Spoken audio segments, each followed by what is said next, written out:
Orang yang salatnya benar, itu dijamin oleh Al-Quran, doanya akan cepat dikabulkan oleh Allah Subhanahu wa Ta'ala. Sudah, tidak cukup dengan amin, lihat dulu. Ibu anaknya mau sekolah, berdoa. Ada yang mau menikah, berdoa.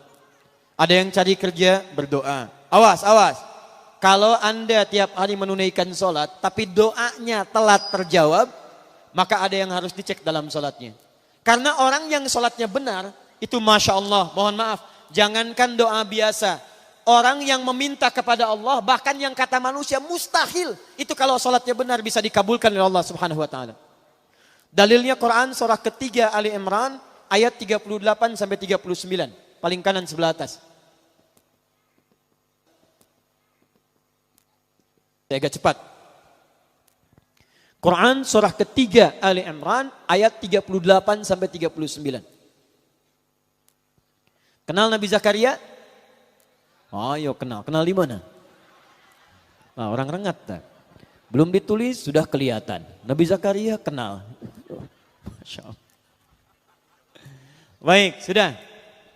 Nabi Zakaria, Nabiullah, dekat dengan Allah, orangnya soleh, berumah tangga, menikah sampai sepuh, mohon maaf ibu, istrinya divonis monofos, bahkan mandul. Menurut medis dan klinis itu mustahil punya keturunan. Tapi apa yang dilakukan Nabi Zakaria? Melihat Sayyidah Maryam alaihissalam banyak beribadah di mihrab dekat dengan Allah. Lantas beliau berinisiatif untuk sholat di mihrab itu. Perhatikan, sholat. Dalam sholatnya memohon kepada Allah. Di mihrab sholat, minta kepada Allah. Nanti kita akan lihat. Apa yang terjadi? Kita baca ayatnya. Hunalika da'a Zakaria Rabbah. Di mihrab itulah Nabi Zakaria berdoa kepada Allah Rabbnya. Qala Rabbi habli min ladunka dzurriyyatan thayyibah. Ia memohon, ya Allah, mereka mengatakan manusia saya tidak akan mungkin punya keturunan. Mereka katakan saya sudah sepuh, fisik saya sudah letih, rambut saya memutih, dan istri saya divonis secara medis sudah tidak mungkin punya keturunan, monofos dan mandul. Maka saya mohon, ya Allah, berikan keturunan dari sisimu saja. Ini awas, ini rumus dalam Quran. Kalau bapak ibu nanti mendapatkan gambaran dari manusia, ada tetangga, ada dokter, ada macam-macam mengatakan ini mustahil pak, ini nggak bisa bu. Maka tafsir dari ayat ini ingin mengatakan, kalau manusia sudah mengatakan terbatas, tidak bisa, maka tinggalkan pendapat manusia, minta kepada Allah Subhanahu wa Ta'ala. Bagaimana cara mintanya? Lihat Nabi Zakaria. Qala Rabbi habli min ladunka dzurriyyatan thayyibah innaka sami'ud du'a. Ya Allah, manusia mengatakan saya enggak mungkin punya keturunan. Saya mohon darimu saja ya Allah, yang tidak punya batas dalam kuasa. Engkau pasti mendengar doa saya. Kalau pada yang maha mendengar saja tidak dikabulkan, kepada siapa lagi saya mesti minta? Nah, yang paling menarik, Nabi Zakaria itu mintanya dalam keadaan apa? Apakah sedang duduk? Apakah sedang makan? Apakah sedang tiduran? Lihat ayat 39-nya.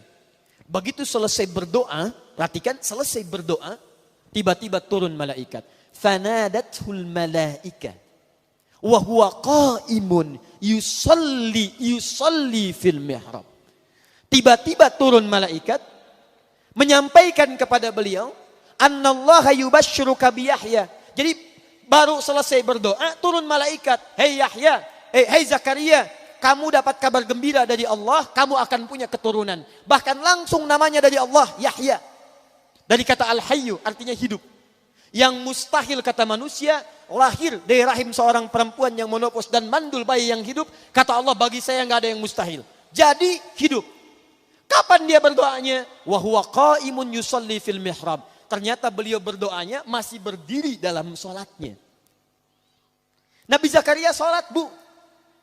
Berdoa kepada Allah. Sholatnya belum tuntas. Perhatikan dahsyatnya. Sholatnya belum selesai, doanya sudah dikabulkan. Belum selesai sholatnya. Kata Quran, qa'imun yusalli. Beliau masih berdiri dalam sholatnya. Sholatnya belum tuntas. Minta kepada Allah dalam sholat. Sholatnya belum salam, belum selesai. Baru selesai berdoa, langsung dikabulkan. Ini orang sekarang, sholat sudah tuntas, Dalam salat minta, Rabbik firli, warhamni, wajburni, sampai minta ke-7 sampai 8 permintaan. Sujud minta lagi, berdiri minta lagi, ruku minta lagi. Bahkan setelah salat pun masih minta. Ya Allah, mohon berikan saya rizki. Tadi yang dalam salat apa? Yang tadi warzukni. Warzukni itu berikan saya rizki. Selesai salat masih minta juga, tapi belum terkabulkan juga. Nabi Zakaria minta berdoa dalam salat. Salat belum selesai dikabulkan. Ada orang sekarang minta, maaf, sudah selesai salat belum dikabulkan juga. Apa yang salah dalam salatnya? Itu yang nanti kita akan lihat. Awas, hati-hati. Nanti saya tunjukkan beberapa dalil, bahkan dalam hadis, bila seseorang benar dalam menunaikan salatnya, bahkan Masya Allah, hal yang menurut manusia mustahil pun, itu bisa terkabulkan di sisi Allah Subhanahu Wa Taala. Makanya Bapak Ibu silahkan cek. Nabi Muhammad SAW dalam salatnya, beliau meminta berdoa kepada Allah. Para ulama-ulama kita yang saleh, bahkan maaf Bu ya, Pak, ada ulama mau berjihad, salat pertama kali dilakukan. Ada yang mau nulis kitab, itu salat dulu. Salat, salat, salat, salat. Begitu salat dikerjakan, semuanya mudah. Itu yang menaklukkan Jakarta dari Portugis.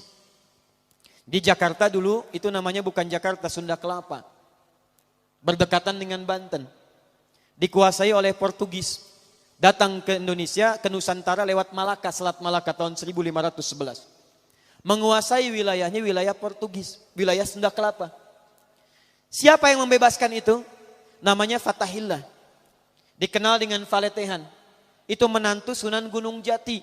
Menikah dengan anak keduanya perempuan. Anak pertama namanya Muhammad, anak keduanya perempuan menikah dengan Fathullah atau Fatahillah. Datang kemudian ditugaskan untuk membebaskan Sunda Kelapa. Sebelum berangkat, sholat, wudu, minta kepada Allah. Begitu berangkat dimudahkan oleh Allah Subhanahu Wa Taala. Wa ma ramaita idh ramaita. Bukan panah yang kau lemparkan, tapi Allah yang memberikan kemudahan-kemudahan dalam semua itu. Berhasil dibebaskan di bulan Ramadan, tanggal 22 Ramadan tahun 933 Hijrah. Bertepatan dengan 22 Juni 1527. Begitu dibebaskan, karena tahu yang membantunya Allah, maka diganti nama Sunda Kelapa menjadi nama yang ditetapkan dalam Al-Quran. Surah ke-48 ayat pertama. Inna fatahna laka fatham mubina. Fatham mubina dalam bahasa lokal disebut dengan Jayakarta, disingkat Jakarta. Sampai sekarang ulang tahun Jakarta 22